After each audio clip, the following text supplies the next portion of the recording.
Pittsburgh Steeler fans, welcome to this week's episode of Steelers Touch Down Under. I'm Matty Peverell with Marky D, as always. How you doing, Marky D? I'm doing very well. Did you do your homework this week and listen to Toto bring the rains down from Africa? That was great. I listened to it 5 times when we were listening to it off air after the show last week. So,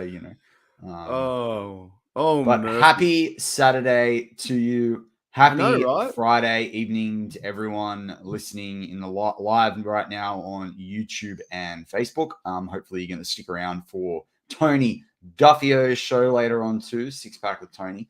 And if you're listening to this on the audio side, and not live, we just hope you're having a good day or evening or whatever time it is. But good to see a few people in live chat. Daredevil first, as always. Darkstorm's back.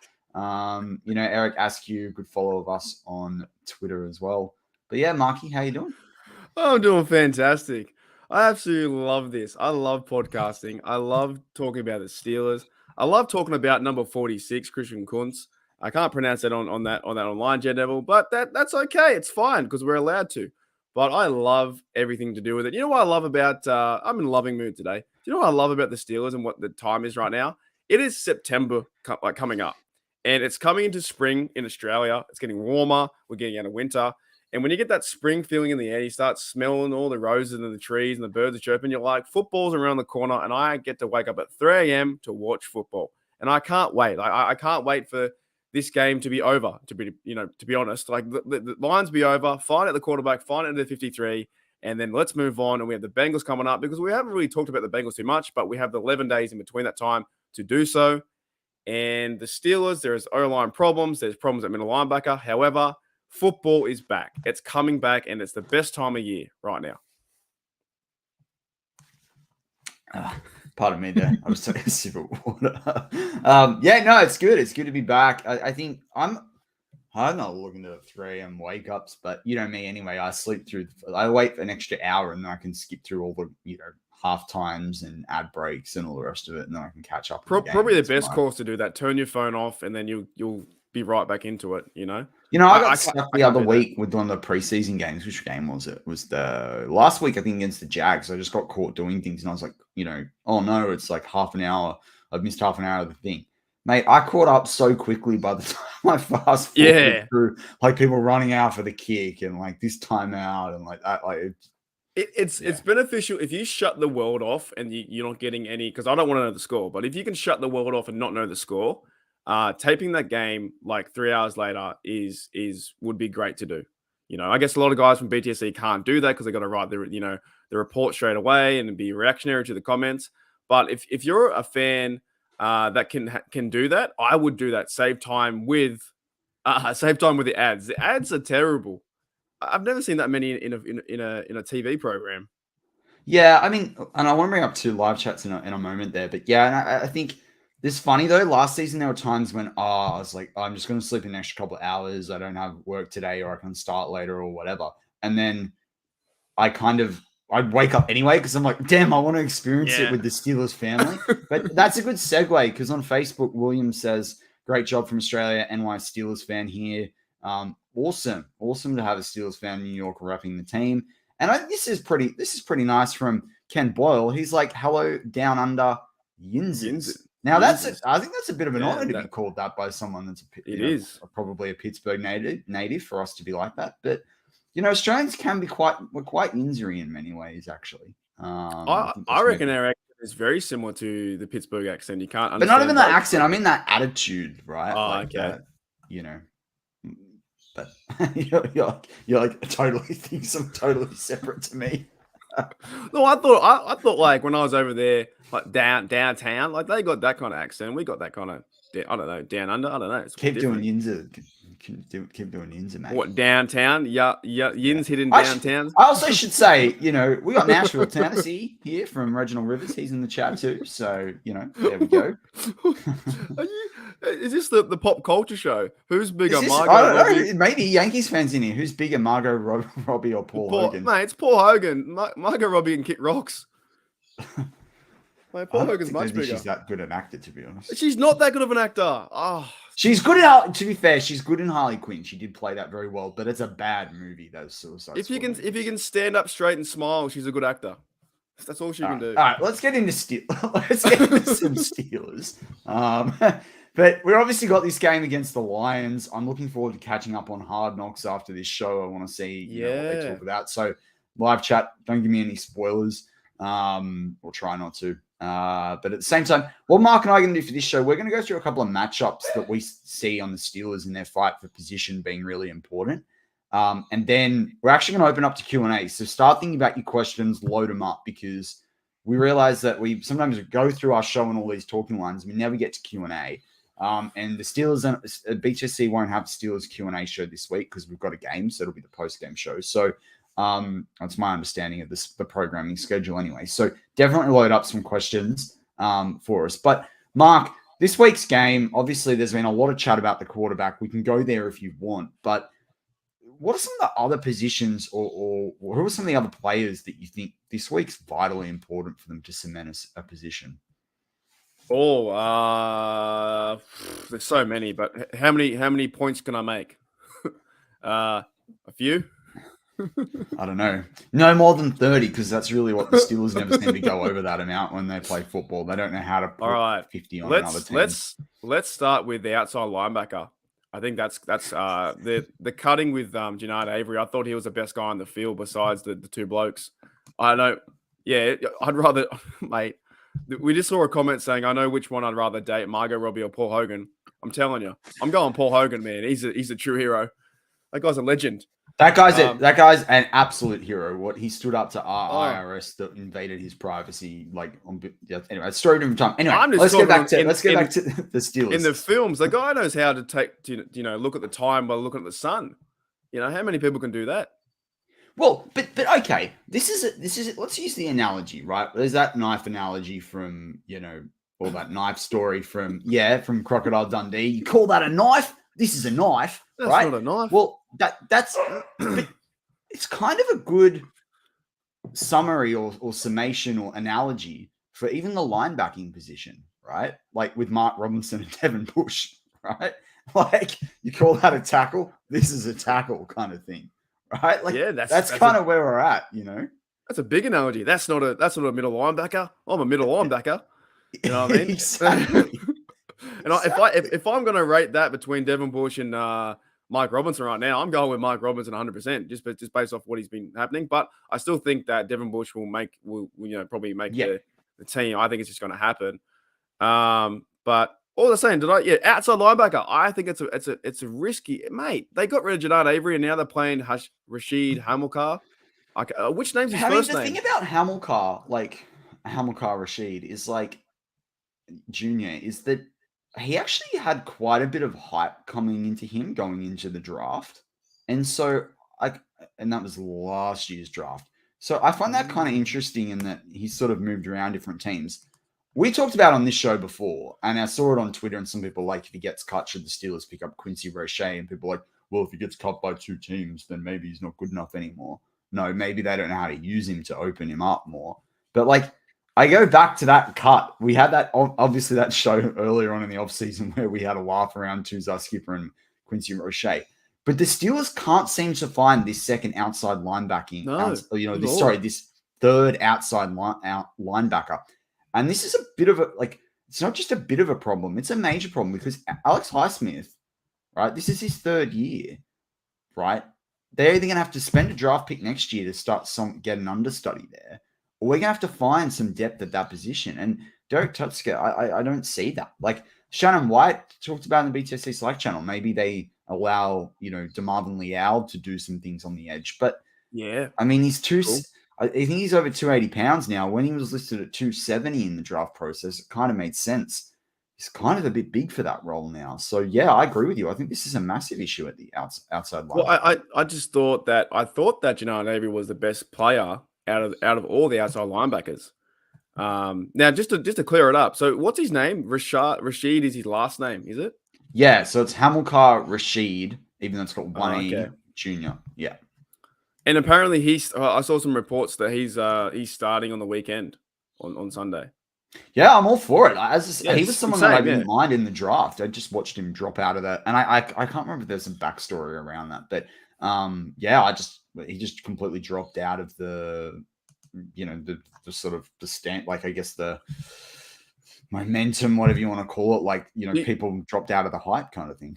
Do you think that Jannard Avery had some personal issues, maybe with the team? That wasn't actually his play, or it might have been miscommunication with the front office instead of, per se that his skill level? Because I thought he got held twice last week. Yeah, so I loved what he did against some of the offensive line last week, and you could see him clearly driving guys back. Um, I I wonder. So I talked about Jannard Avery a while back, and I've been building him into as Madden depth pieces for years. He's really good if anyone plays Madden. He's a great depth piece because he can play inside and he's got that versatility. And I wonder whether the Steelers said to him, "Look, come in.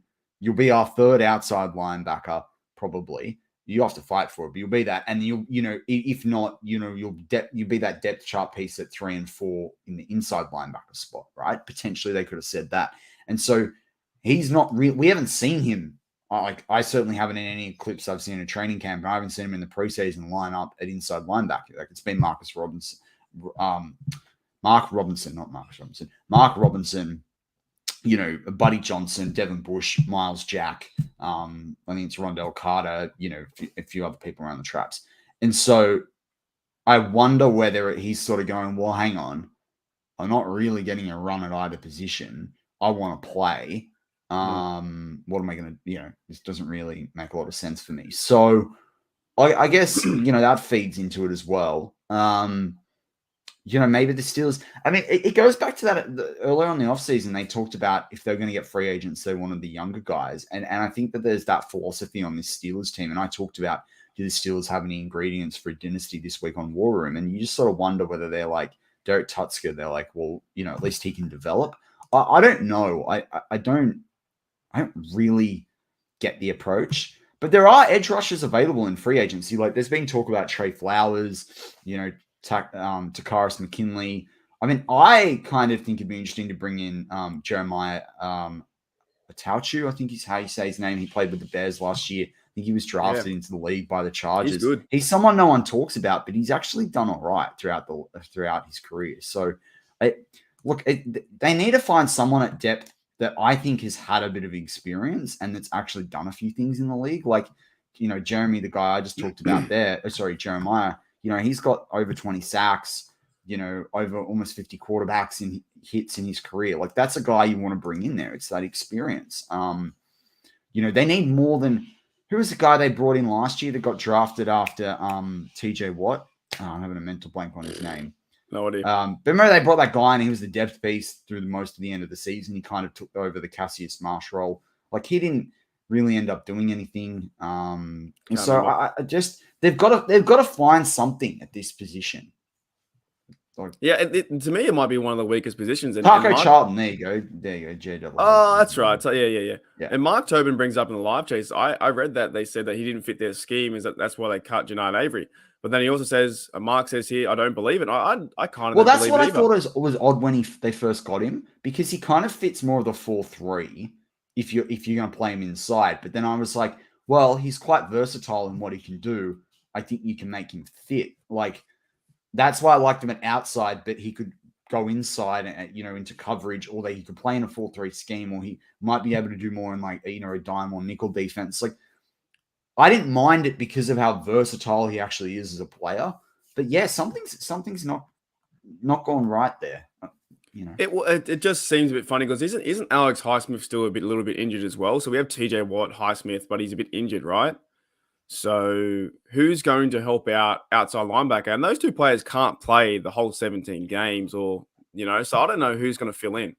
Well, and this is where you bring up an interesting situation, right? Because I want to throw something devil's advocate out there that just you've got me thinking. We talk about the Steelers trading Mason Rudolph for a draft pick. Oh, he's not worth a 4th or he's not worth a 5th. What if Mason Rudolph got traded for a position instead? Because we've all sat there and said, he's not worth a 4th, he's not worth a 5th, he's not worth a 6th. But is he worth a player that another team, might not be able to afford him on the cap, or another team's looking to offload? That could happen. It happens. So I wouldn't put it past me. Right. So this is the thing. Like I've said at times during this offseason, like I wonder about the Chicago Bears and their backups at quarterback, because they got, like, I think it's Trevor Siemian Trevor Siemian and Nathan Peterman, right? What are they really going to do? But if I look at their, like, outside linebackers, then they play a 4-3 anyway, but you've got, like, Robert Quinn, Travis Gibson's in there, Mario Edwards Jr., like some of those guys might.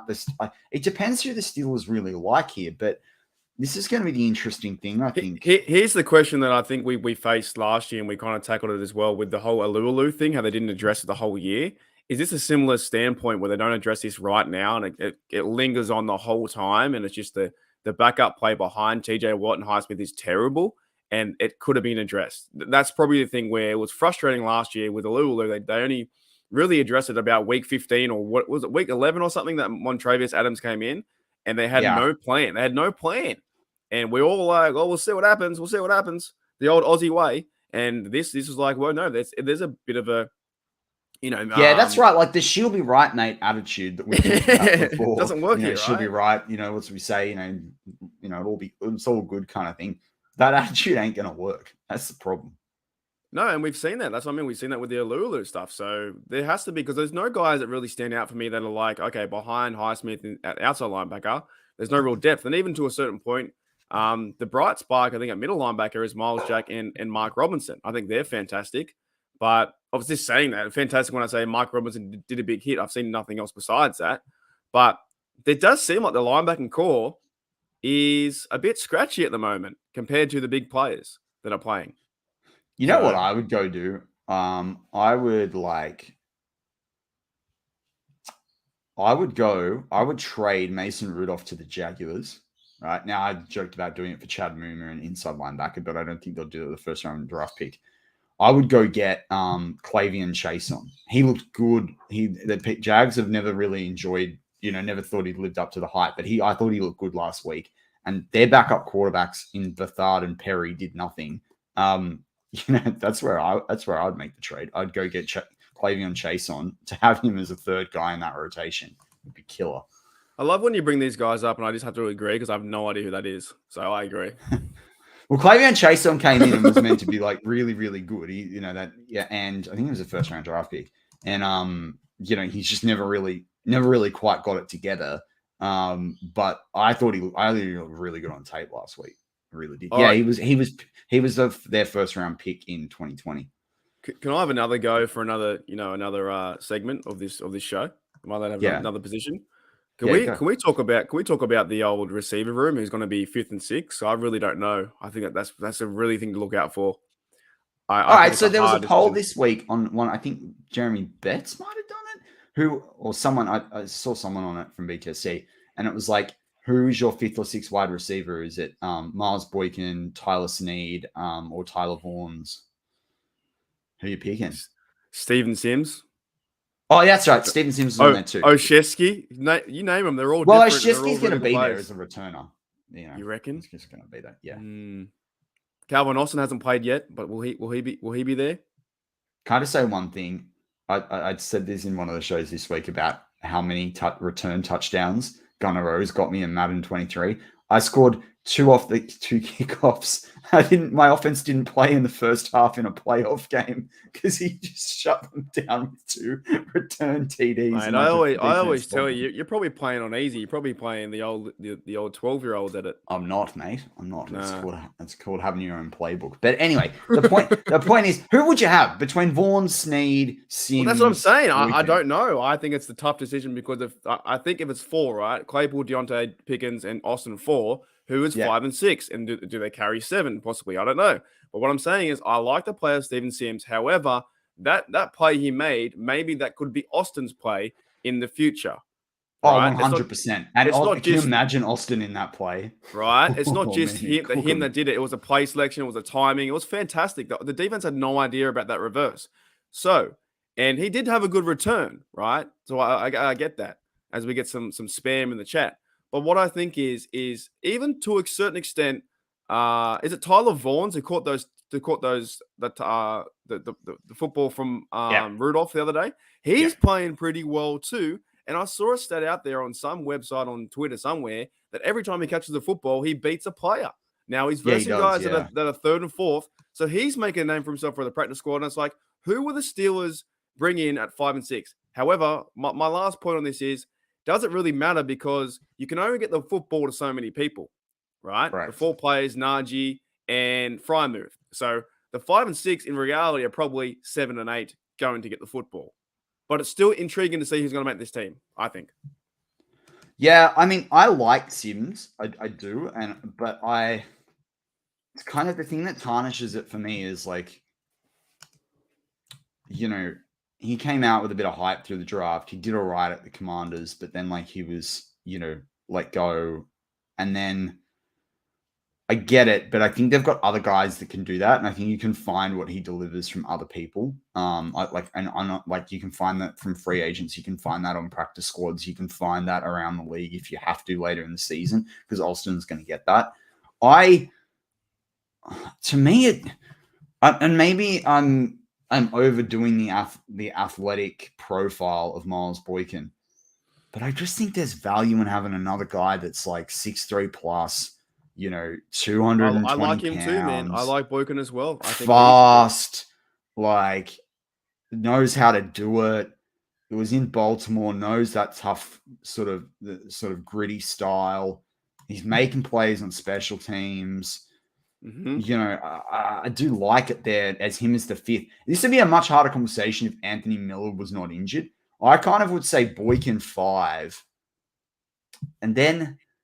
Like, I know they've brought in Gunnar, but like even then, like, I know they're going to keep Gunnar on the 53, but in some ways, I'd be putting Gunnar if you keep him McFarland, I'd be putting Gunnar on the practice squad, and I'd have Tyler Vaughns in there at 6. Exactly. If I was a GM and I was Tomlin, that's what I'd be doing, man. I don't think Gunnar has a clear shot to make the team just because he's a returner. I think there's a big chance that there could be a Miles Boykin or Steven Sims or Miles Boykin and Vaughns, right? I think Vaughns has played outstanding.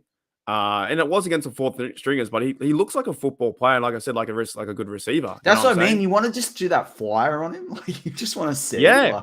He's got the mad number 2, man. The 80, the old Plaxico Burris number. He looks kind of cool out there. But like I think out of all these receivers, I think Boykin might be the best chance to make it because he does play the gunner on teams. He's talked about how he likes playing that. Mike Tomlin likes the guy, so I think he'll stay there. But then do they just keep Olszewski there? But it also depends on Trubisky and Kenny Pickett. Who do they link up with, right? Can I throw a wild card out there? I'll throw a wild card out there. If I was right now, based on what I've seen, I'm not saying the Steelers are going to do this. I'm just throwing a hypothetical out there. If I was a GM and I was Tomlin, bye Derek Watt, right? TJ signed up. We don't need him on the roster anymore. Haywood goes into fullback, and then you move Claypool to, and I'm using the quotation marks, to tight end like Kyle Pitts, right? Because he's plus 230 pounds, right? And then you can keep Gunner if you want, or you can keep Boykin and Vaughns, and you've got the 5 wide receivers, but you're flexing Claypool out because Claypool's not winning enough. And combat catches on the edge, right? And I know people say, well, how's he going to win that at tight end? He doesn't need to. He just needs to go in the middle and down the seam, and just basically go down like a slot receiver as well. So you could flex him in the slot, or you can get him moving doing out routes as well. Whoa, breaking BTSC news here. I actually saw a story on CBS Sports Pittsburgh, and they rated all the AFC North, like the offense and defense. And apparently, AFC North, Claypool was rated number 1 at flex. So he was in that. They had the receivers, and they put him at flex. Now, that is a great idea. Will the Pittsburgh Steelers do it? No. Well, I don't know. Like, I've seen more hype around, does Derek Watt make the roster? Well, you can save money with him. I hope that happens because that would be fantastic. You can then keep the guys you want as receivers. Claypool could be that third tight end or whatever, the flex guy. Fantastic. And Haywood can play. As if Claypool doesn't offer more in this offense than what Ebron offered them. Big time. big time. So I would love to see that, and then you can keep the Boykin, Olszewski, and Sims. Like Claypool on a drag route over the with the safety that's come into the box. Good luck. Do you think that's a possibility that will happen though? Because the big ticket is you need to cut Derek Watt, and we still don't know why. If you cut Derek Watt, think about and I know they've still got to catch the ball, but think about the size of the team. If you got George Pickens as your number 2 receiver, right? Then you got Boykin as your next big wide receiver. You've got Claypool, Freiermuth, Gentry in your tight end group, right? Mate, who needs an O-line? We got all the receivers. Mate, like, can he just lob it up in the air? It's like, at that point, it's basketball. It's like alley-oop stuff. Like, they could do the old... And I know it's a lot more complicated than that, but how many... Like, these guys just with their mass need 2 guys to mark up on them to stop them, mate. You know what they should do? You know what the cheerleaders do when the men hoist the women up, like the big jump like that? They should do that. They should get like Gentry hoist up Claypool, so it's like 16 feet in the air to get a 100%. Touchdown. But no, in all seriousness, it's not a bad idea. Why can't they cut Watt? I don't understand why Watt's still on team. I was like defending him the first year, but it's a point now. He hasn't even played a preseason game. Is he going to play tomorrow in 2 days' time? Silence. He's not playing. He's not playing, man. Put him on injured reserve now for the season. He's stuck there. Then that, I don't know. I can't remember like how much that frees the cap up in that situation. And we don't even use fullback anyway. If Hayward could play fullback and do that kind of role, we're not even using the fullback. Like, what is he doing? I do not understand. I like your analogy. Put Claypool in the flex receiver, tight end role. Bring in Hayward. What if I told you Derek Watt was the 11th highest paid player on? Yeah, I saw it. It's ridiculous. It's ridiculous. How do you not play? TJ Watt has had more playing time than Derek Watt on the field, and at some point, like, Tomlin, tell the fans why. What's the role? But also, we haven't used a fullback a lot of the time, right? So why not? Why not have, why not have Hayward go in there?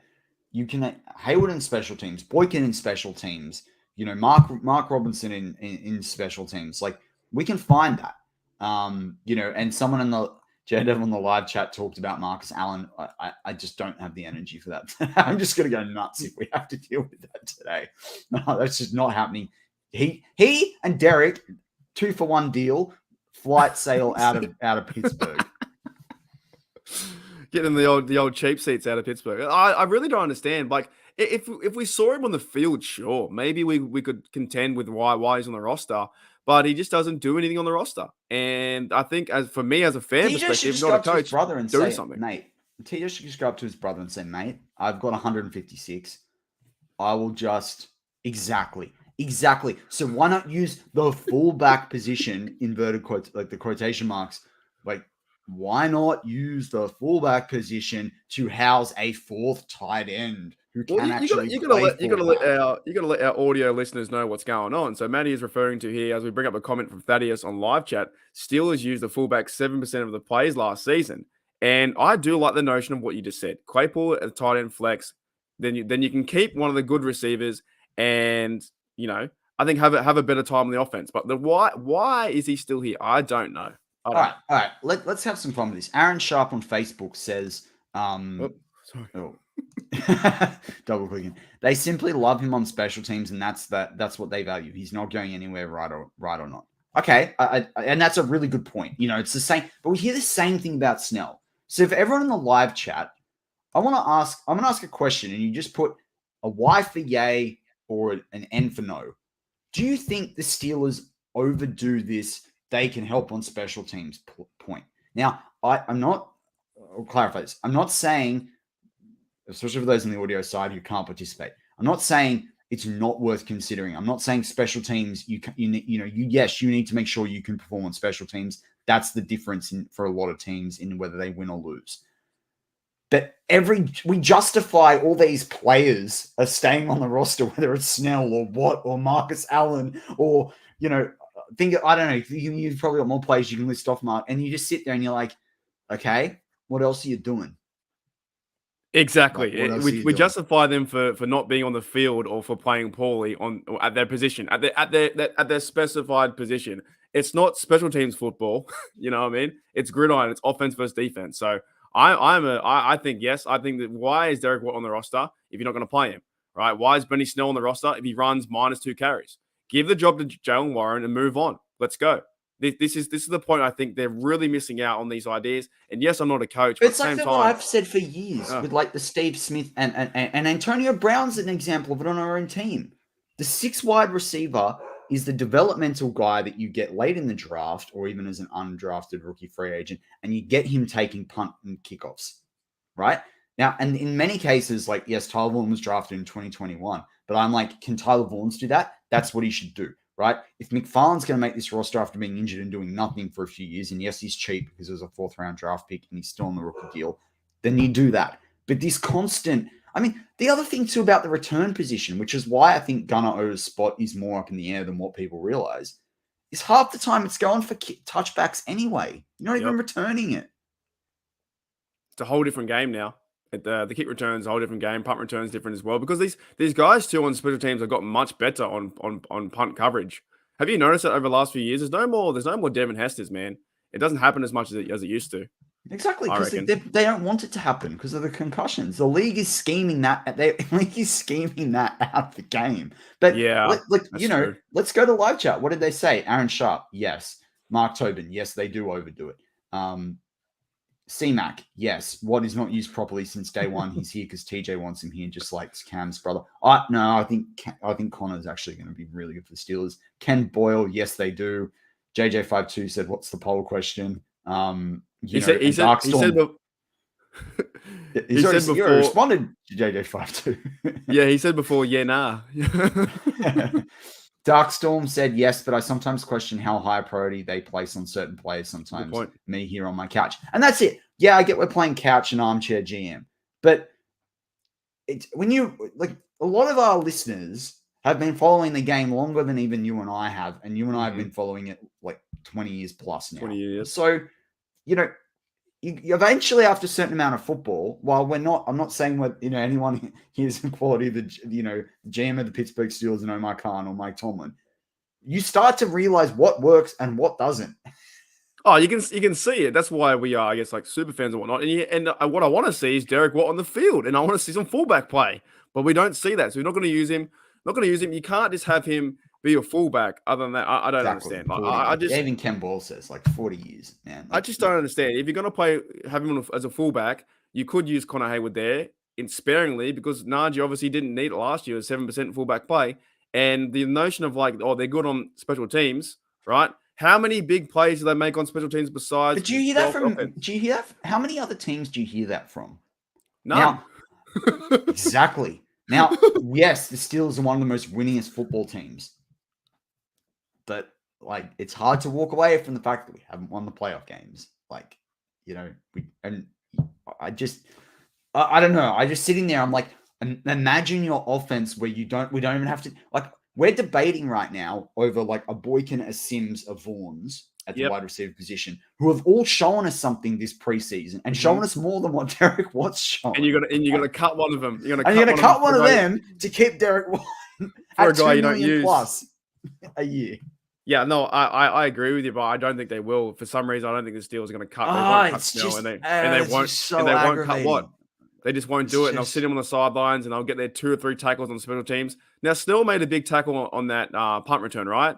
But if you get the guy in the right position, anyone else can make that tackle if they're trained the right way, if they're schemed the right way. So it's not, and even that Rowdy caught in the backfield too. Any other running back could have made that catch. Jalen Warren could have made it. Harris, but I'd rather keep Snell. I'd rather keep Snell right as the 4th running back to do things on special teams than keep Derek Watt. Oh yeah, I'd rather keep Snell than Watt. I think there's a time because the big thing is why did we bring in Watt? He was doing more things in the Charger land, wasn't he, than the Pittsburgh Steelers? He got more a lesser role with the Steelers, and it's like they feature him so much in the media too, like the social media side of the Steelers, and that makes me wonder that they're going to keep him. Would you feature? Yeah, but look at what Aaron Sharp says playing a fullback should help a weak O-line, yay or nay. I would love to see them employ a fullback much more for that. I agree, but I don't think that's going to help this problem because by the time the fullback starts going, the inside rushers are already there broken through the offensive line. And as you know, if you're going to obliterate a center and an inside and a guard, you're probably going to like obliterate the fullback, unless we've got Patrick Ricard, who's like almost 300 pounds from the Ravens, who they, you know, I was really disappointed the Ravens re-signed because he would have been someone I would have loved to have gone after. But Mark Tobin says it. The Rams and the Bengals are in the Super Bowl because they had dogs on offense and defense, not special teams. And then he followed that up with, ask yourself this: does it really matter if you give Brady or Mahomes the ball on the 1 yard line with all the weapons they have? Exactly. Okay, so with Derek Watt here, I just found in 2021, he made 16 tackles on special teams. So all those defenders saying he's good on special teams, that's 1 tackle a game. Is that worth it? Mate, you tell me. $4.7 million this year. That's 1 tackle a game. That to me is not worth it. So he had no splash plays at all on defensive side. 2021, 10 solo, 4 assists, 0 sacks, 0 forced fumbles, nothing like that. And did absolutely, I guess, nothing. So to me, it is not worth it. I would rather do what your idea was and keep a receiver and change the offense so it's going to be, more free flowing than we would normally have. Watt doesn't bring anything to this team, and it makes me scratch my head every time. Exactly. You're not actually changing the team anyway. Like, you're keeping the guys you wanted to, but you're keeping a wide receiver that's going to do something. And Boykin can play on special teams. If you keep Snell, he's playing on special teams. Mark Robinson's obviously going to have to make his name for himself on special teams. Like, we've got enough people. How many people can play special teams, right? Like, maybe you've got the kicker or the punter on the field, mate. Yeah. Like, there's only 10 spots. It's a question that I really can't answer because I was defending him last year, but it's like, I think we've talked about enough. We've been talking about Derek Watt for ages. Do you have anything else? Well, I wanted to open up the Q&A. So everyone go and ask 5 questions away. But while you do that, I've got one other spot. We've spent more time talking about Derek Watt than he's been on the field. Jesus. That's bad. Well, while we wait for some questions for the last 10, 15 minutes, the other position I want to talk about was like Pierre, Platel, and Steele. I'm dying for Chris Steele to make this roster. He's got a cool name, but he's 6'2". He's a big tackler out of USC. He's someone I thought would go in the 6th round of the draft. I know I've said that a billion times now this offseason. I think the guy can play. I want to see him prove it this week against the Lions. I haven't been noticing too much. Has he done that much with the Steelers and been? They haven't been playing. Like I know he's done a bit at training, like at the training camp and stuff, but they haven't had him on the field that much. Which, but he's someone that even off the practice squad, I think if we could keep him there for a year and develop him, he's someone that could really turn into something special. I got more confidence in him turning out to be something than James Pierre. I'm done with Pierre. But I've been done with Pierre for a long time.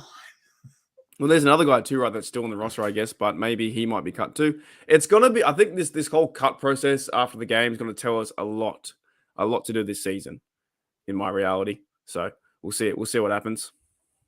Exactly. Well, Kuta says really next week they have to release 11 players, keep 53, sign 16 on the practice squad. JJ52, what's the best ice cream flavor? Ooh, that's a good question. What do you got for there? me? Oh, you know what's really good? Was it the caramel with like salted caramel? Sometimes pretty good. Oh yeah. You know what I mean? I do like sometimes a bit of a mint, but then like I often like hear that chocolate mint. Yeah. Yeah, but do you ever hear that meme? It's like just like eating toothpaste. It's not a good what's chocolate mint. What's another good one? What's your other favorite? Yeah, so it's hard because before I got worse with gluten, I can't eat gluten. My favorite was always like not my favorite. I liked cookies and cream a lot, but Belgian chocolate was my favorite. But my favorite gelato, because gelato is different to ice cream, is hazelnut gelato, man. Hazelnut gelato. That stuff's the bomb, man. JJ52 was like, well, thought they'd ignore that. Mate, JJ52, you mustn't have been here for the pizza podcast. You got to go back and listen to the pizza podcast. Bring that podcast back. Where we got derailed for half an hour talking about pizza. Well, you know what? Pizza's my favorite food. I think it is. It has to be. I had one the other day. What's up? I was going to ask you what Ken Boyle, who's, how many games does MVP of the live chat today? Does Mitch get before Kenny? I guess it's how many games does Mitch get before Kenny? So he's saying that Kenny's starting. Well, he's saying that Kenny will start. I'm not sure. I think whoever starts, I think Trubisky will start in probably about 14 games. And then Mike Tomlin 1 week's going to come around and say, you've got a sore shoulder, and then start Kenny. I've seen it happen before. I don't know. I don't know whether. So obviously, 3 games would be. That means that Trubisky plays on the short week between the Sunday and from the Patriots game into the Browns game. Then they've got the New York Jets. So he's suggesting that Kenny would start at home against the Jets, right? But then they go away to Buffalo, and then they come back home to Tampa, and then they play Miami at Miami. I kind of think they want to get through the Buffalo game probably because Buffalo is going to have a good defense, and you're playing at Buffalo. Yes, it's warmer; it's not colder yet, but against Josh Allen and like scrambling stuff like that, I kind of think, and Von Miller and that, I think it's weeks. I think it's weeks. If it's not, it's either week 6 at the earliest, unless he wins the job outright to start the season, or it's New Orleans at home in week 10. So what are your thoughts then on this notion? Because we're just near the end of the show. But what are your thoughts on are you playing the best player being Kenny Pickett and not worrying about him getting killed behind the O-line because he might give us the best chance to win? I am. I say play the best guy, and that Kenny looks the best right now. Yeah. So, and I just in response to Mark Tobin's comment about if the Raiders cut Leatherwood, then we'd be stupid not to bring him in. Absolutely stupid not to bring him in. Yeah. I talked about this a lot on War Room. Not to hype that one up too much, but I talked about for the first 10 minutes about why Tomlin can't win, and it's not because he can't win on the football in terms of their record, but it's no matter what he does, someone is going to say he made the wrong decision, right? And I talked about through that. So I actually do invite you to go back and listen to just even the first 10 minutes of War Room where I talked that all through in that process, because otherwise I'll spend 10 minutes talking about it and not, still be trying to answer the question when we've got to sign off the show. But the crux of where I'm feeling right now is I worry about this O-line in front of Kenny. And it's not just getting Kenny killed. It's the seeing ghost stuff. And I was saying this way before it starts to become a bit mainstream, right? But you want Kenny. This is the problem, is you want Kenny to play at some point this season and ride off the confidence that he's built of being the first quarterback drafted, all the draft hype around him, a good senior bowl, good draft process, development through, OTAs, rookie minicamp, OTAs, training camp, then through the preseason. You want to build off that hype. If he doesn't play this year, I think that becomes a bit of a problem. Like, it's not that he's going to get rusty, but it's a bit of I think that affects the confidence. But if you put him out there too early and he's scrambling for his life, we may never get to see the Kenny Pickett that could have been. And that's the that is the conundrum. That is why I think it is worth waiting 3, 4, 6, 9 weeks for the O-line to level out in terms of their cohesion, to work out who's going to play well, who's not, to acquire another player if you've got to acquire another player, and integrate them into the team. I think Kenny Pickett is the best. If we had a half decent O-line in the top 20 in the league, as I think I said exactly what I said on War Room this week or in the BTSC Slack channel, if you had a top 20 in the league O-line, you start Kenny Pickett week 1 for me. You do, but we don't have that. I just kind of find a few things funny where, if we say that Trubisky, we're going to wait until he gets bad and then things go terrible, then put Kenny Pickett in, right? I just want to say, well, I think you play the best guy no matter what, no matter how the O-line is. I think you play the best guy, and we've seen that in preseason. And to me, I think this week would be kind of interesting to see the quarterback battle. Trubisky starting, and then Pickett. Well, I want to throw that another one, and appreciate the love in the live chat, Jeremiah as well. Appreciate that. And we really, really do. And Peanut Brooks, yes, I think the NFL should go back to playing games in Australia, not just damn LA. No way. But I disagree. I know we can debate that now next week's show when it's the bye week. we'll have a proper debate. Speaker 1 and Speaker 2, and now for the closing arguments. We've done it But before. If you go back to June 2020, there are arguments there. But is that when it was, June 2020? I have no idea. I was like, geez, that's good memory. You could be a quarterback with that memory. Oh, no. But what the question I was going to throw out to you was, if they really suck, or let's say they stink, right? Like the team overall, 1-4 is Mark Tobin throughout there, and the O-line's running around, and they haven't traded Mason. Even then, I'm probably not throwing Kenny to the Wolves. I'm probably putting Mason in to save Kenny Pickett. Like, are you gonna throw Kenny out there for that? Like, I don't know. I think on the flip side, though, I think if Kenny comes in to be the hometown hero, because you saw how excited they were, maybe the team would rally behind Kenny Pickett more than anyone else. I completely agree. I completely agree. I just don't. I don't think you can do. If you're gonna play that logic, he has to start a home game. Right, so it's Jets in week 3. It's Jets in week 4, as I think it was Ken Boyle pointed out. It's Tampa in week 6, and then I think the next one is New Orleans after the bye. Well, there's Patriots week 2. Honestly, I wouldn't be surprised. I wouldn't throw him to the Patriots. Belichick will have a field day. I wouldn't do that. I'm just saying, man, I wouldn't be surprised if Kenny does start. I'm not saying that he will. I think it's still but also the problem with the Patriots game is that then he would have to back up 4.5-5 days later for the Browns, and that's too. They're not going to want to do that to him. They're not going to have him play away, come home and start against the Browns in week 3 on a Thursday night. They're just not going to do that to him. If he's the best player, I don't think we treat him like a kid. I think we put him out there. No, but if he's the best player, right? If he kills it this week and Trubisky does really poorly. Right, then he's starting week 1. What I've been talking about is if he doesn't start week 1. That's what I'm saying. Well, we'll see, man. We'll see. I'm glad we had this show because we'll see.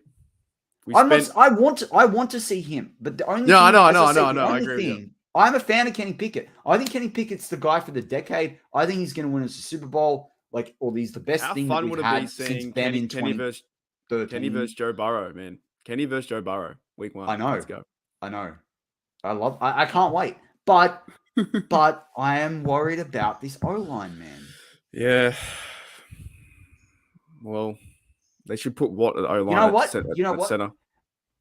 Yeah, and maybe they should give Kenny weapons. If they're not going to cut Derek Watt, then don't play Kenny at quarterback to start the season. Because you need to give him weapons.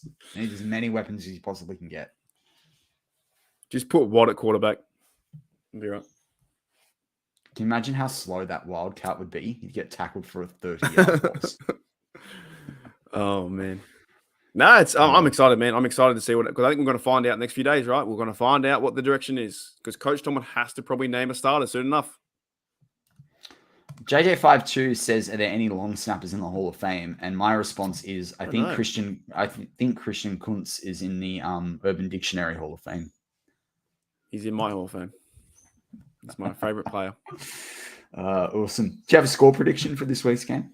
I actually think we're going to lose. I think we have to lose one. So there's no logic behind it. I just think we have to lose one preseason game. So I'm going to go Lions 28 to Steelers 23. 23? Nah, that's weird. Yeah, 23. That would do. No, 23 can happen. That's 2 touchdowns and 3 field goals. Yeah, that would do. Okay. Yeah. Nice one. So I think we lose. We have to lose one of them, I think, because otherwise we're the preseason champions, and that's bad. We don't want to be that. And then I just want to say one final thing. Did you hear Jordan Berry got cut? Yeah, I did. He's coming back home to Australia. Is he? I don't know. But he's had his time, man. He's played, what, 7 years average is higher than his average is higher than Percy Harvin. I'm just saying. He might find another job, to be honest. He might find another job. He will. He'll find another job in an indoor. He's got to. Like, he had a really good average. He was a top 6 punter last year. Mm-hmm. Well, that's big news. All right, mate. Well, that wraps up this week's Steelers Touch Down Under. Stay around. Tony Duffy will be on in a matter of hours. Go get another cold one or whatever you like to do on your Friday night in the US. If you're listening on the audio side, well, you've got another show to download if you're going on a long walk or something like that. But Marky D, as always, go Steelers.